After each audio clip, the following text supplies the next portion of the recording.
Think you'd be less unhappy if you had an open adoption?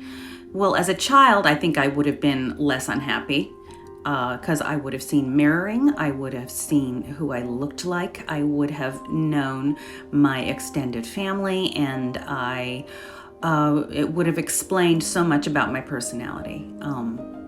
Mirroring is huge as a child. Huge, I tell you. I think it would have been a much better situation. Let's talk about open adoption, shall we? A lot of people think that the current adoption industry, private infant adoption industry, is much better because of the availability of open adoption. But open adoption is not what it seems. First of all, it's usually not a legal contract.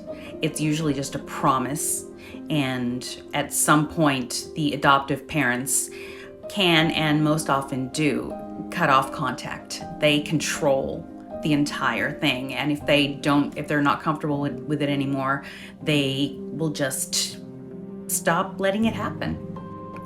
If by chance it was contractually agreed to and they still decide not to go through with it or not to hold up their end of the bargain, you're going to have to get a lawyer to go to court and have that contract, if there's a contract, upheld. The problem is most adoptions happen because the biological family doesn't have the resources in the first place to keep that child.